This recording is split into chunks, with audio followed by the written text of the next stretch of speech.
আসসালামু আলাইকুম রহমতুল্লাহি ওয়া বারাকাতুহু। যে যেখান থেকে দেখছেন আশা করি সকালে ভালো আছেন, সুস্থ আছেন। বন্ধুরা, শুধুমাত্র একটি কোড নাম্বার ডায়াল করেই কীভাবে ফোনের লক খুলে ফেলা যায় সেই বিষয়টা দেখাবো আজকের ভিডিওতে। ভিডিও শুরু করার আগে ছোট্ট একটা রিকোয়েস্ট, যদি আপনি আমার চ্যানেলে নতুন হয়ে থাকেন তাহলে অবশ্যই চ্যানেলটিকে সাবস্ক্রাইব করবেন এবং অলরেডি যদি সাবস্ক্রাইব করে থাকেন তাহলে আপনাকে অসংখ্য ধন্যবাদ। বন্ধুরা, এই যে আমার হাতে যে ফোনটা দেখতে পাচ্ছেন, এই ফোনটা এফআরপি লক। এফআরপি লক আপনারা হয়তো অনেকেই জানেন, বুঝেন। আমরা যখন ফোনটাকে রিসেট দিই, রিসেট দেওয়ার পরে একটা লক পরে, সেটা হচ্ছে ফ্যাক্টরি রিসেট প্রোটেকশন, সংক্ষেপে এফআরপি লক। তো এই লকটা হলে আমাদেরকে যা করতে হয়, ফোনের যে পূর্বে জিমেলটা ইউজ করি আমরা, সেই জিমেলটাকে আবার নতুন করে লগ ইন করতে হয়। তো এই একটা ঝামেলার কাজ যদি আমরা খুব সহজভাবে করতে যাই, কীভাবে করব সেই বিষয়টা দেখবো আজকের ভিডিওতে। তো আপনারা দেখতে পাচ্ছেন আমার এই ফোনটা এফআরপি লক হয়ে গেছে অলরেডি। তো এফআরপি লক খোলার জন্য আমি প্রথমে যা করব, সেটার এই যে সেটটা দেখতে পাচ্ছেন, এটা কিন্তু রিয়েলমি ব্র্যান্ডের একটা সেট। তো এই সেটটা যদি এফআরপি লক হয়ে যায়, আপনি যে কোনো ধরনের ফোনে এটা ট্রাই করে দেখতে পারেন।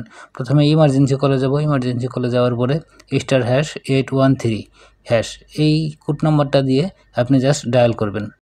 ডায়াল করলে দেখলেন সাথে সাথে কীভাবে লকটা খুলে গেল। তো এই লকটা খুলে যাওয়ার পরে এটা কিন্তু স্থায়ীভাবে লকটা খুলবে না, আমাদের আরও কিছু প্রসেস বাকি আছে। সেই প্রসেসগুলো আমি স্টেপ বাই স্টেপ পুরোপুরি দেখানোর চেষ্টা করব। তো বন্ধুরা, এইভাবে আমরা কিন্তু ফোনের লকগুলো খুলে ফেলতে পারি। যে ফোনটা একদম পিন লক হয়ে আছে সেই ফোনটাও আপনারা এভাবে ট্রাই করে দেখতে পারেন। তো যা হোক, যদি আমাদের এই লকটা এভাবে খুলে যায়, খুলে যাওয়ার পরে আমাদেরকে আরও কিছু স্টেপ অনুসরণ করতে হবে। সেই বিষয়গুলো এখন আমি আপনাদেরকে ধীরে ধীরে দেখাচ্ছি। প্রথমেই সেটিং অপশনে যাবেন। সেটিং অপশনে যাওয়ার পরে আমাদেরকে খুঁজে নিতে হবে অ্যাপস। অনেক সেটে অ্যাপস আছে, অ্যাপস ম্যানেজার আছে, অ্যাপ ম্যানেজমেন্ট আছে। যে অ্যাপসই থাকুক না কেন, যেভাবেই থাকুক, আপনারা অ্যাপসে চলে যাবেন। অ্যাপসে যাওয়ার পরে আমাদেরকে যা করতে হবে, অ্যাপস থেকে আমাদের সার্চ করে বের করতে হবে গুগল প্লে স্টোর অথবা গুগল প্লে সার্ভিস। প্রথমে আমরা গুগল প্লে সার্ভিসে যাব। প্লে সার্ভিসে যাওয়ার পরে এখানে স্টোরেজ দেখতে পাচ্ছেন, এই স্টোরেজে যাব। স্টোরেজে যাওয়ার পরে আমাদেরকে এখান থেকে এই ডাটা ক্লিয়ার করে দিতে হবে, অর্থাৎ স্টোরেজটা পুরোপুরি খালি করে দিতে হবে। তো এই ক্লিয়ার স্টোরেজ দেওয়ার পরে ঠিক এরকম বের হয়ে আসতে পারে। আমরা আবারও সেটিংয়ে চলে যাব। সেটিংয়ে যাওয়ার পরে আবারও অ্যাপ ম্যানেজমেন্টে যাব। অ্যাপ ম্যানেজমেন্টে যাওয়ার পরে আমরা আগের মতোই অ্যাপ লিস্টে চলে যাব। অ্যাপ লিস্টে যাওয়ার পরে এখান থেকে আমরা এবার খুঁজে বের করব গুগল প্লে স্টোর। তো দেখতে পাচ্ছেন আমার এখানে গুগল প্লে স্টোরে আমি চলে এসেছি এবং এখান থেকে স্টোরেজ যে ফাংশনটা আছে, স্টোরেজে গিয়ে আমি সকল ডাটা ক্লিয়ার করে দিলাম। সকল ডাটা ক্লিয়ার হতে এখানে একটু সময় নিতে পারে, জাস্ট একটু ওয়েট করবেন। এখানে হয়তোবা 30 সেকেন্ড অথবা 1 মিনিটের মতো সময় নিতে পারে, যেহেতু ডাটাটা ক্লিয়ার হবে। তো এই সময়টা আপনাদের অপেক্ষা করতে হবে। যখন এই ডাটা ক্লিয়ার হয়ে যাবে তখন আমরা আবার ব্যাকে চলে যাব। তো দেখতে পাচ্ছেন আমার ডাটা অলরেডি ক্লিয়ার হয়ে গেছে এবং এই ডাটা ক্লিয়ার হয়ে যাওয়ার পরে আমরা সেটিংয়ে চলে যাব। তারপরে চলে যাব আমরা ব্যাকআপ রিসেট যে ফাংশন আছে সেখানে আমরা চলে যাব, অর্থাৎ আমাদের ফোনটাকে আমরা রিসেট করব। তো দেখতে পাচ্ছেন এখানে আমি অলরেডি এই ফ্যাক্টরি রিসেট প্রোটেকশনে আবার চলে এসেছি। ফ্যাক্টরি রিসেট দেখতে পাচ্ছেন এখানে ইরেজ অল, তারপরে ইরেজ ডাটা, সব কিছু দিয়ে আমি সেটাকে পুরোপুরি একটা ফরম্যাট দেব। তো এই ইরেজ ডাটা এখানে দেখতে পাচ্ছেন, এখানে আমি অলরেডি ওকে করে দিলাম। এখন আমার সেটটা বন্ধ হবে, বন্ধ হয়ে সেটটা ফরম্যাট হবে। ফরম্যাট হয়ে যাওয়ার পরে আবার আমাদের এই সেটটা এই অন হবে এবং অফ হবে দুইবার।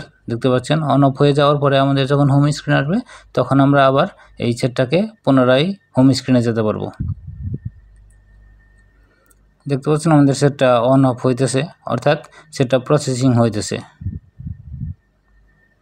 তো এখানে একটা কথা বলে রাখি, এটাতে অনেকটা সময় লেগে যেতে পারে। দেখতে পাচ্ছেন যে সেটটা ফরম্যাট হইতেছে, ফরম্যাট হয়ে যাওয়ার পরে আরেকবার সেটটা বন্ধ হবে এবং চালু হবে এবং এই প্রসেসটা কমপ্লিট হতে বেশ কিছুক্ষণ সময় নেই। ক্ষেত্র বিশেষে 5-7 মিনিট অথবা 10 মিনিট পর্যন্ত লেগে যেতে পারে। তো এই সময়টা কিন্তু আমাদের অপেক্ষা করতে হবে।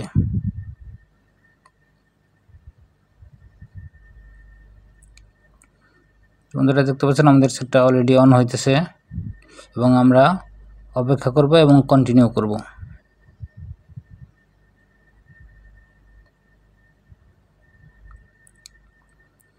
তো আমি একটু স্কিপ করে দিলাম। স্কিপ করে দেওয়ার উদ্দেশ্য হচ্ছে যে এতক্ষণ লম্বা সময় ভিডিওটা অনেক লং হয়ে যাবে, যে কারণে আমি এখানে কিছুটা স্কিপ করে দিলাম। দেখতে পাচ্ছেন আপনারা রিয়েলমি লেখা চলে এসেছে এবং আমাদের সেটটা খুব তাড়াতাড়ি এই হোম স্ক্রিন চলে আসবে। তো দেখতে পাচ্ছেন এখানে আমাদের এই যে ফাংশনগুলো চলে আসছে, এগুলো জাস্ট নেক্সট করে তারপর আমরা সামনে চলে যাব। আপনারা বুঝতে পারছেন এখানে এই ফাংশনগুলো আসলে কীভাবে যেতে হয়। দেখতে পাচ্ছেন এখানে যে স্কিপ ফাংশনটা আছে, অর্থাৎ আমাদের যে এফআরপি লকটা আগে পড়তো সেই এফআরপি লকটা কিন্তু এখন আর নেই।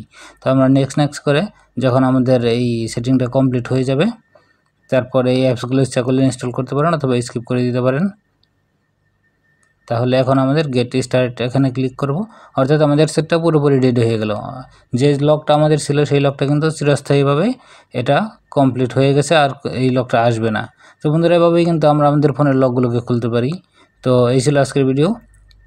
যদি ভিডিও ভালো লাগে থাকে অবশ্যই একটা লাইক দিবেন, কোনো কথা থাকলে কমেন্ট করে জানাবেন এবং সর্বোপরি আমার চ্যানেলটিকে সাবস্ক্রাইব করতে ভুলবেন না। ধন্যবাদ এতক্ষণ ভিডিওটি দেখার জন্য।